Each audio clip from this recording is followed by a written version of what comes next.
Eric Paulzini with 9 to 5 Sports. Going to be getting to the quarterback plays here for week 2 of the NFL DFS slate. And really my question that I'm asking is it Russ or bust? Kind of try to make that rhyme. But for real, guys, like Russell Wilson is going to be in a perfect spot. But we also do have some decent value quarterback plays that we could potentially get on as well. So without further ado, let's jump into the quarterback plays. Now, a lot of people are going to be paying up for Kyler Murray, and I'm fine with that. Like, guys, Kyler Murray and that offense kind of just sucked on Sunday, and he still was able to score 20 DK points. That's because, well, he partially raises his floor by those rushing attempts, about 3 DK points there. He was still able to throw for 2 touchdowns, thanks to Marquise Brown making a fantastic catch. But, we wanted to see him go off against KC, and that just didn't happen. But he still was able to score 20 DK points, which is highly encouraging. He's going against the Las Vegas Raiders, who just gave up a ton of points to Justin Herbert, and Justin Herbert didn't even have Keenan Allen for most of that game. So it's kind of the same situation for Kyler Murray. Can you pay up for Kyler Murray? You can. I personally am just going to be going with the quarterback, Russell Wilson. So Russell Wilson going against Houston, who just got torched by Matt Ryan. And guys, Matt Ryan did not look that good.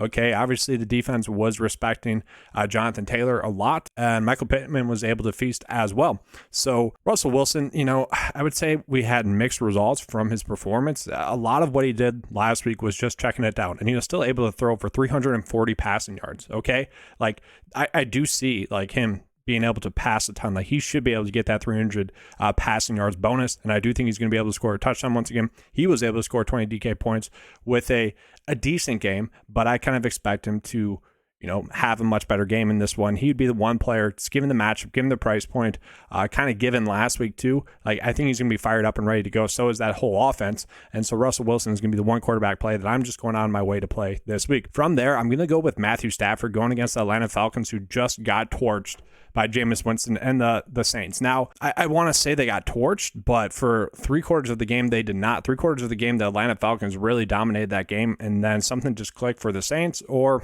vice versa, where the Falcons, something just turned off for them. Either way, you look at the LA Rams, they're going to have a lot of time to prep for this game. They had the Thursday night game, and now they have this Sunday game, okay? So they have a lot of time to prep for this game. They have a lot of time to figure it out. The problem with the Rams last week, and this is why I bet the Bills, is the Rams really shut down all of their starters, okay? And they had a lack of continuity between some of the offensive weapons. We saw Allen Robinson be open a ton, and Matthew Stafford did not look his way. We saw Tyler Higbee get 11 targets as a result. I expect that offense to kind of figure it out this week, especially going against the Atlanta Falcons. I could easily see, and I do see, Matthew Stafford throwing for 2 touchdowns and also getting 20 DK points. Like he is a player at this price point that just makes a lot of sense, and he's very easy to stack. You could easily go Matthew Stafford, Cooper Kupp, and possibly Tyler Higbee if you want to go that route. From there, like I don't mind Derek Carr. Like you can certainly play him. The problem with him is, I guess this isn't a problem. He was 5 yards away from getting that 300-point bonus. Okay, if he gets that, we're loving this performance a little bit more, and he's probably not priced this low. He's going against the Arizona Cardinals, who Patrick Mahomes was just able to dominate.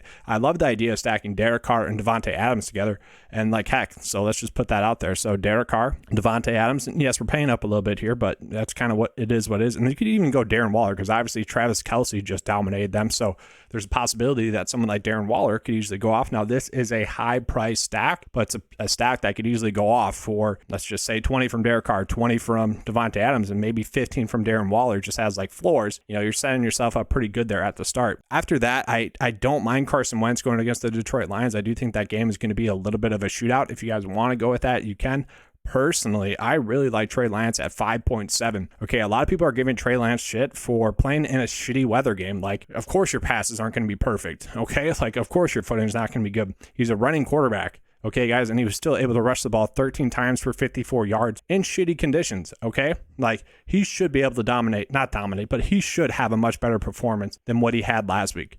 And if we get that floor of 54 rushing yards or so, 10 rushing attempts per game, he's going to be able to throw for more passing yards than that. Like, that's encouraging. In a terrible weather game, he still threw the ball 28 times and still had 164 passing yards. If you add on a passing TD, like we went to carrot it all. Okay. If like the Deebo Samuel rushing touchdown was a little flip pass, no one's freaking out about Trey Lance. Okay. This is a good spot going against Seattle, who, Russell Wilson just passed for 340 yards.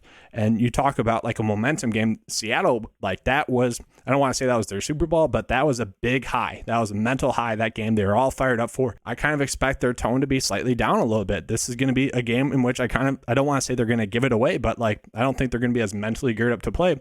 Whereas San Francisco 49ers coming off of a loss, yeah, they're going to be ready to go. So Trey Lance, I think, is a great play. I think he could easily dominate via the running game and also the passing game. From there, like, I don't mind Matt Ryan. I thought he looked okay, but like, was he an upgrade from Carson Wentz last year in this game? Not exactly. Like, he dominated against a terrible defense. Can he do that again against Jacksonville? I certainly think so. I do want to point out Marcus Mariota because, guys, he was very impressive last week, and he was very impressive throughout the preseason. What I thought we would see from him in the from the preseason happened in NFL Week 1, and that was a pretty good defense, the Saints. He's going against the LA Rams, who, once again, they're going to have a lot more time to prep for this game and figure it out. But I think Marcus Mariota at 5.6 is someone I'm looking at. He had 12 rushing attempts for 72 yards. He did have a rushing touchdown as well. He threw the ball relatively well. Yes, at the end of the game, the Falcons fell apart, and he was part of that equation. But for most of the game, he looked really good, and that Falcons offense was very efficient.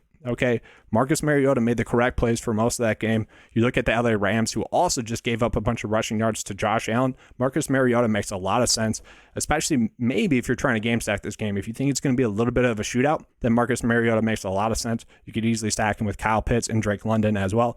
I'll just show you guys kind of what that would look like real quick. So there we go. I mean, going against the Rams, who just got torched. Now, once again, I think they're going to be better, but you could play them. And then if you wanted to go with Cooper Kupp to run it back, like, that is a decent game stack there as well, quarterback-wise. You know, I don't hate Jared Goff. You could play him if you want to. Decent price point. The biggest takeaway that I'm seeing is, like, if Mac Jones sits, and this is what we kind of got to wait for, then we actually could go down to Brian Hoyer, who I think is an equal replacement to Mac Jones. Maybe not for the full season, but at least for a one-off game situation. Like, he is a veteran. He's a proven veteran. Can he throw the ball 35 times for 250 yards and a passing touchdown against the Pittsburgh Steelers, who are going to be without TJ Watt? They're going to be without that pressure. I could see that. Now, the Steelers defense did look good for a majority of that game, but once TJ Watt went out, it did kind of change a little bit. And like Brian Hoyer at 4.8, he doesn't have to do much. If he scores a touchdown and gets you, 200 passing yards, that is going to be enough. And this is just more or less a play where you're just trying to fit in studs. Say you want to fit in Jonathan Taylor, Cooper Kupp, Devontae Adams, and you're like, man, I kind of have to pay down at quarterback. I need a quarterback that's going to give me 12 DK points or so. That's a cheap value play. That would be why you're playing Brian Hoyer. Like, obviously, you're not going out of your way to play him. He's more or less, all right, I love the rest of my build. Let's shoulder shrug it up, and let's put Brian Hoyer in there. So just to recap, guys, and Cooper Rush, like, I wouldn't play him just yet. Like, don't do that. So just to recap, like, if you have to, Brian Hoyer is a value. I really like the idea of playing Trey Lance. I think he's going to be rushing a lot. That'd be a quarterback play that I like. I expect Matthew Stafford and Derek Carr to both get to 20 DK points. They're kind of like the soft-priced 20-point plays. And then Russell Wilson, ceiling play, I think he should be able to dominate in this one. All right, guys, that's all I have for you guys for this quarterback plays video. I will be coming out with more content throughout this week. I'm going to be working on the deep dive video, the game-by-game video right after this. And that's a fun one. I like that one. Talk about the best DFS plays, some matchups that we're looking at, and we talk some bets as well. So make sure to check that out. That'll be coming out this evening. Thanks for watching, guys. Please like and subscribe. And as always, guys, let's keep cashing.